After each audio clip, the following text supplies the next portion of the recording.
Hi, let us continue the discussion of chapter 17, that is system protection, with the remaining portion.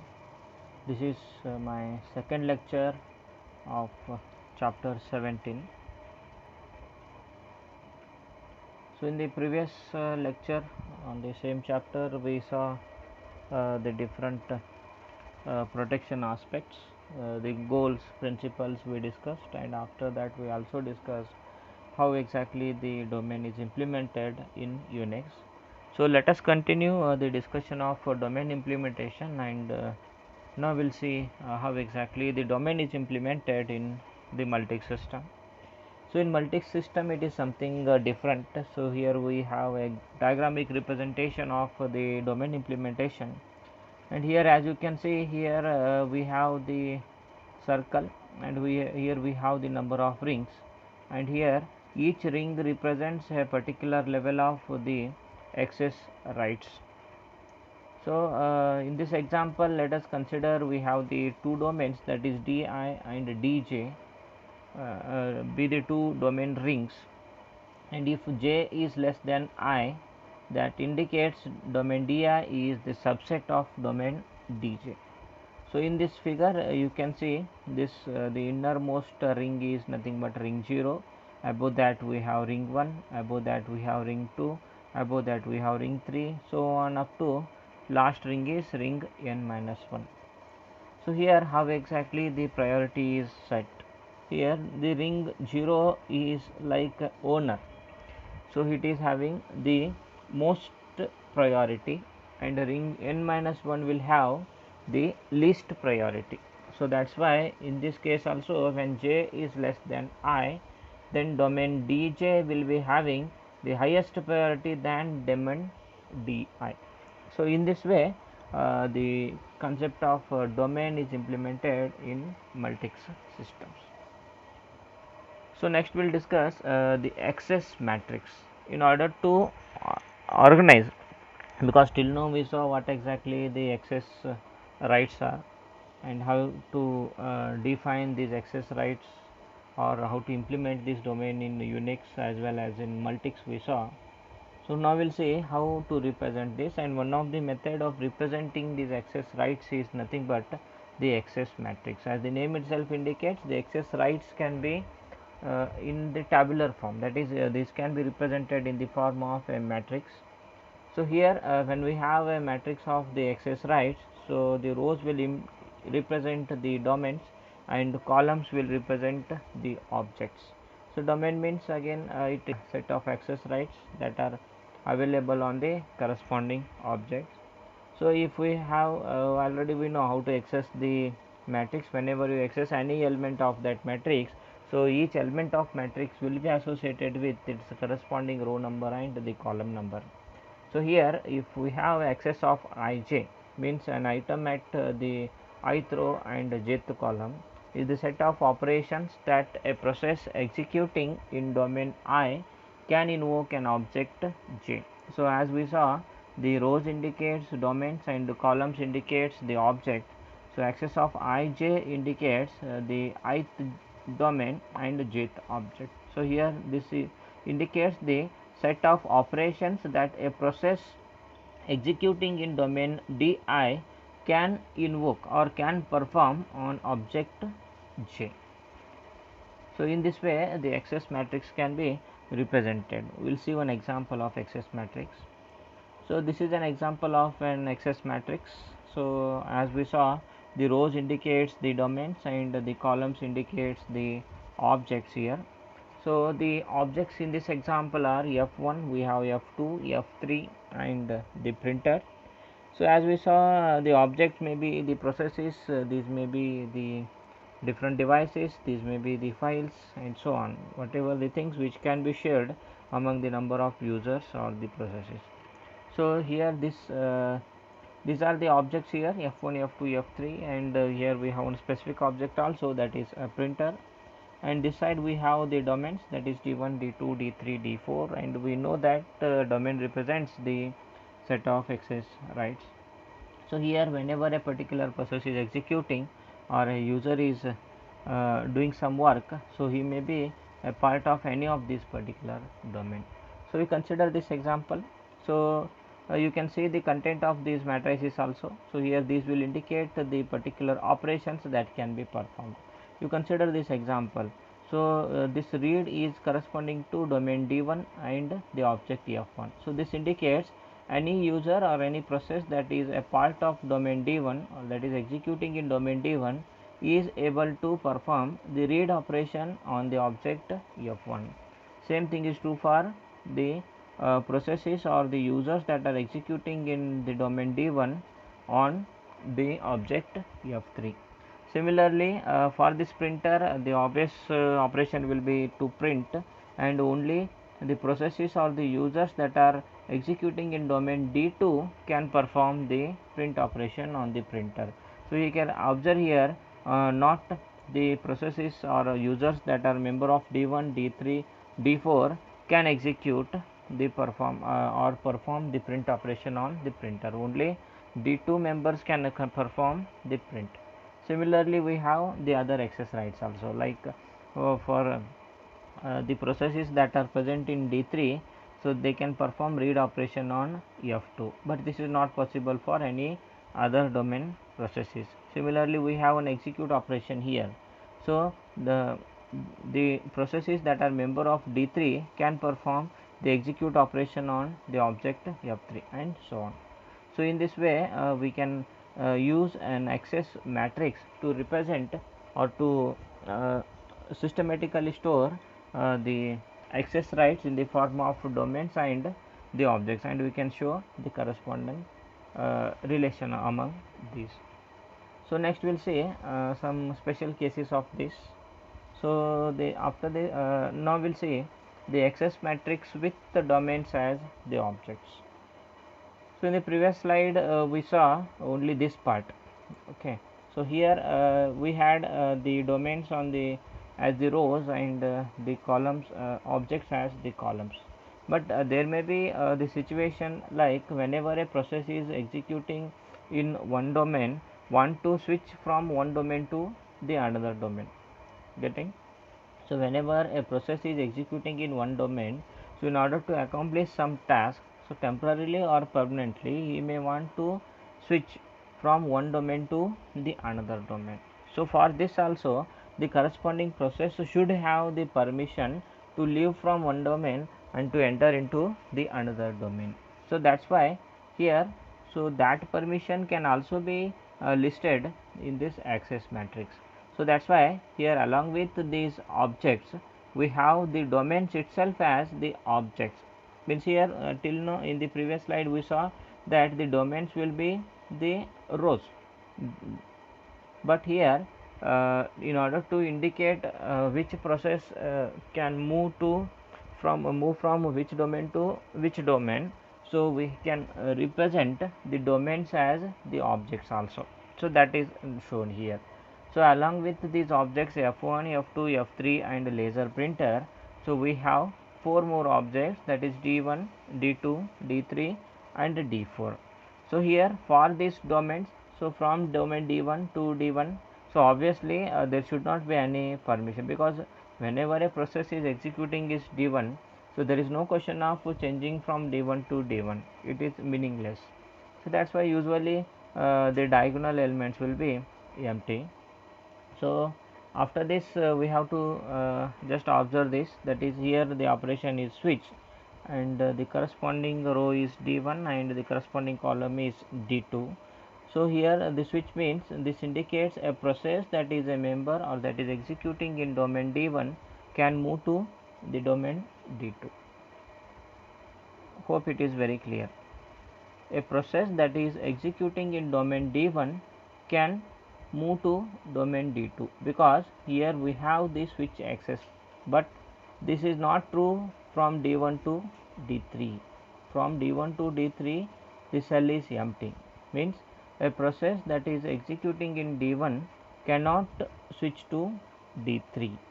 Similarly, a process that is executing in D1 cannot switch to D4. So here also we don't have the switch permission. The same thing is true for the other switch here. That is, a process that is executing in domain D2 can switch to D3 and D4, because correspondingly we have the switch, but here D1 and D2 we don't have the switch.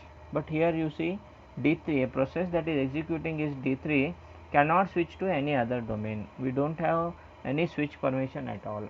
Similarly, a process that is executing in D4 can switch to domain D1 because we have the switch permission or switch operation here. So in this way, the domains can also be used as an object to indicate a process, process from which domain can move to the other domain. So this is about the domains as the objects in the access matrix. So after this, next we have the access matrix with the copyrights.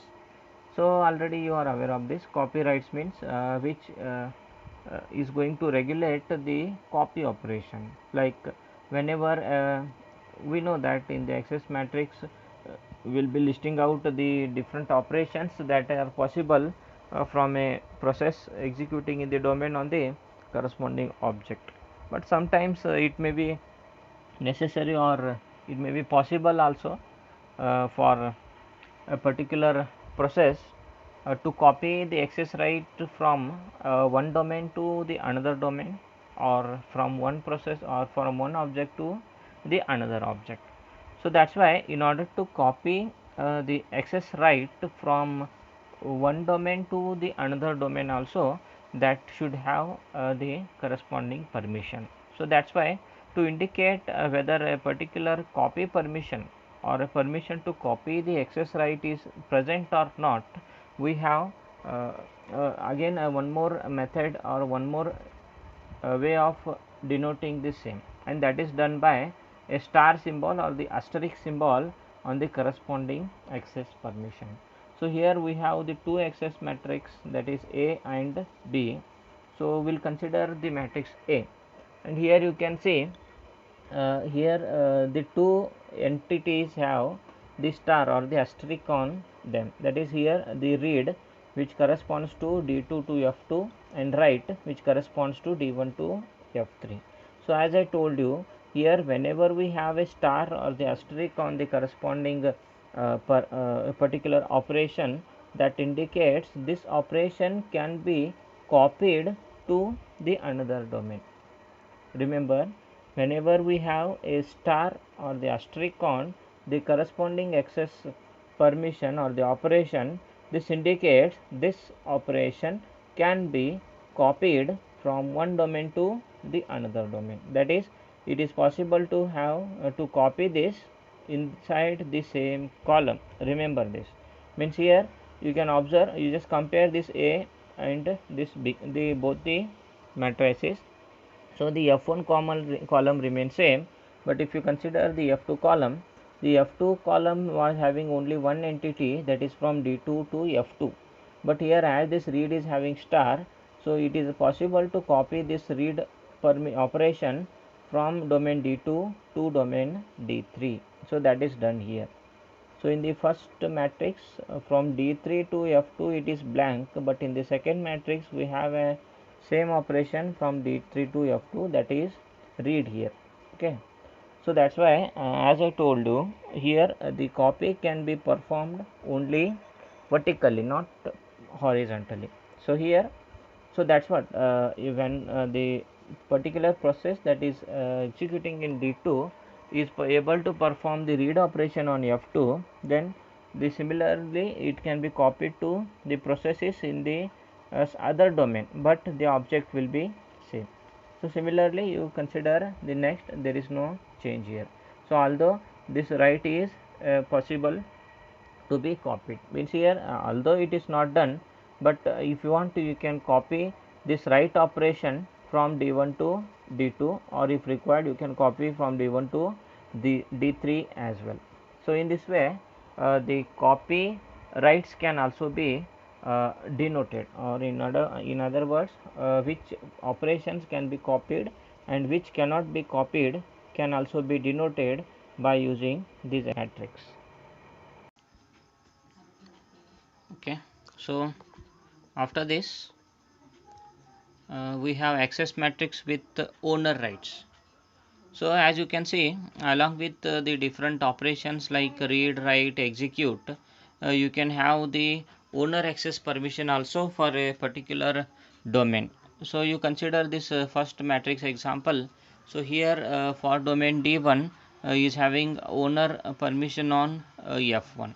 So this indicates whenever a domain D1 is having the owner permission on the object F1, so any process of this D1 or any process that is as a part of this D1 can modify the access permissions of this F1.